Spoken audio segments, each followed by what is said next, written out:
இப்போது நம்ம programming window போயிடலாம்.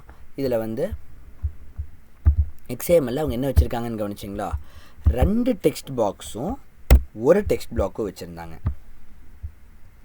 திரும்ப போய் காட்டுற பாருங்கள்.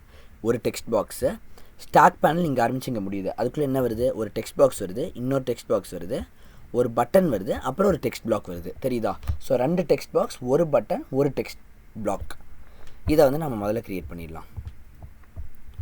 நமக்கு நல்லா பண்ண தெரியும்ல. ஸோ முதல்ல வந்து ஒரு டெக்ஸ்ட் பாக்ஸு. இதுக்கு வந்து நம்ம மெயினாக கொடுக்க வேண்டியது இதுதான், நேம் தான். ஸோ XName கொடுத்து T1ன்னு கொடுத்துக்கலாம். ஃபஸ்ட்டு டெக்ஸ்ட் பாக்ஸுங்கனால T1 கொடுத்துடலாம்.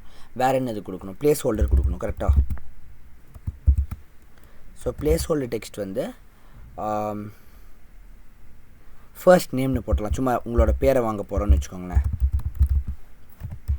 இப்போதைக்கு போதும், நம்ம அந்த இதில் டைம் வேஸ்ட் பண்ணிருக்க வேணாம். இதுக்கப்புறம் என்ன இருந்துச்சு? இன்னொரு டெக்ஸ்ட் பாக்ஸ் இருந்துச்சு. கரெக்டாக? ஸோ இப்போ இன்னொரு டெக்ஸ்ட் பாக்ஸ் போடுறோம். இதுக்கும் XName போட்டு T2 கொடுத்துடலாம். புரியுது தானே என்ன பண்ணிருக்கேன்ட்டு? இதுக்கு ப்ளேஸ் ஹோல்டர் டெக்ஸ்ட்டில் என்ன கொடுக்க போகிற சொல்லுங்கள் பார்க்கலாம். Very good.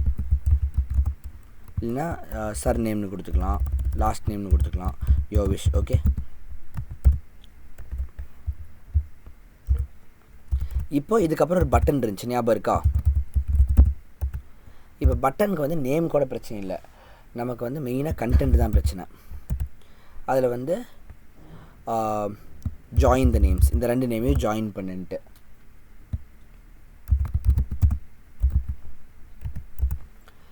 இந்த பட்டன் கிளிக் பண்ணால் ஏதாவது நடக்கணும். ஸோ நம்ம ஒரு கிளிக் போட்டு அதுக்குள்ளே வந்து இதை கொடுத்தோம்னாவே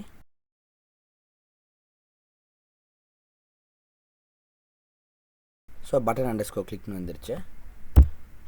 இந்த பட்டனை கிளிக் பண்ணால் பட்டன் அண்டர்ஸ்கோர் கிளிக்கு போய்க்கும். ஓகேவா? இதுக்கு அடுத்தது ஒரு text box, text block.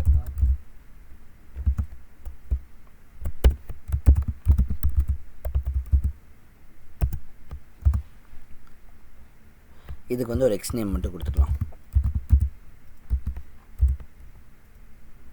டிஸ்பிளேனே வச்சலாமா? Okay, இவ்வளோ தான். இப்போ நான் அதை ரன் பண்ணி காட்டுறேன். உங்களுக்கு அவுட்புட் முதல்ல என்ன வருதுன்னு புரிஞ்சுக்கோங்க. நெக்ஸ்ட் நம்ம என்ன செய்யணும்னு புரிஞ்சுக்கோங்க. அதை நம்ம C# தான் போய் பண்ண முடியும். அப்படியும்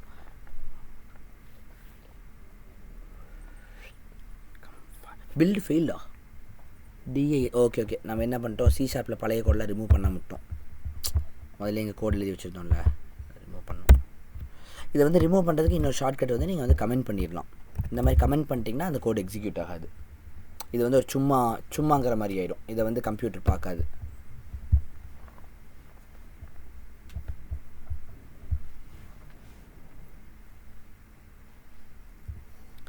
பாருங்கள், first name, last name, join நேம்ஸ்ன்னு இருக்கா? இப்போ நான் இதில் ஏதோ ஒன்று டைப் பண்ணிட்டு இதில் வந்து நான் வந்து உங்களை யாரோ ஒருத்தர் பேர் சொல்லுங்கள். உங்கள் லாஸ்ட் நேம் என்ன? ஏஜே. இப்போ ஃப்ராங்கோ ஏஜேன்னு வரணுமா? ஆனால் வராது. ஏன்னா வரணுங்கிறதுக்கான லாஜிக்கே நம்ம எழுதலை. இப்போ நம்ம கீழே வந்து ஃப்ராங்கோ ஏஜேன்னு வரணும். இப்போ இங்கே வந்து 3 இருக்கா 4 இருக்கா? 4 இருக்குது. டெக்ஸ்ட் பாக்ஸ், ஒரு பட்டன், கீழே ஒரு டெக்ஸ்ட் பிளாக்கை வச்சோம்ல, அது அப்போ இங்கே இருக்குது. அதுக்குள்ளே ஒன்றும் இல்லை, அதனால உங்களுக்கு அது தெரியல. ஆனால் அங்கே அது இருக்குது. ஸோ இப்போ நாம் என்ன பண்ண போகிறோன்னா, அந்த டெக்ஸ்ட் பிளாக்குக்குள்ளே இந்த 2ஐயும் சேர்த்து போட போகிறோம். இப்போ இதை கிளிக் பண்ணோன்னே எங்கே போகும்? பட்டன் கிளிக்குக்கு போகும். பட்டன் கிளிக்குக்கு வந்துருமா? இப்போ பட்டன் கிளிக்குள்ளே நம்ம ஒன்றுமே எழுதலை. இப்போ நம்ம இதுக்கான லாஜிக் எழுத போகிறோம். இப்போ என்ன ஆகணும்னா, display.textக்குள்ளே நம்ம ஒன்றை வைக்கணும். என்ன வைப்போம்?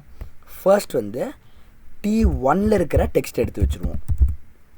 இதுக்கு அடுத்தது என்ன பண்ணுவோம்? T2ல் இருக்கிற டெக்ஸ்ட் எடுத்து வச்சுருவோம். கரெக்டாக? ஸ்பேஸ் எல்லாம் வராது, ஏன்னா நம்ம ஸ்பேஸ் எல்லாம் கொடுக்கணும்னு சொல்ல, அப்படியே ஃப்ராங்கோ ஏஜேனே வரும். இப்போ ரன் பண்ணால் ஃப்ராங்கோ ஏஜேன்னு அடிச்சுட்டு ஜாயின் நேம்ஸ் கொடுத்தீங்கன்னா ஃப்ராங்கோ ஏஜே வந்துருச்சா? இப்போ ஸ்பேஸ் கொடுக்கணுன்னு என்ன பண்ணுவீங்க? இங்கே நடுவில் இன்னொரு ப்ளஸ்ஸை போட்டு ஸ்பேஸை போட்டுருவீங்க. கரெக்டாக?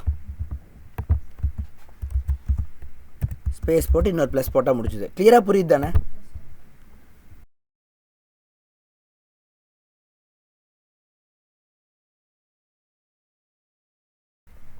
இந்த மாதிரி இது உங்களை எக்ஸைட் பண்ணுச்சுனாவே நீங்கள் இதில் பயங்கரமாக வளர ஆரம்பிச்சிருவீங்க.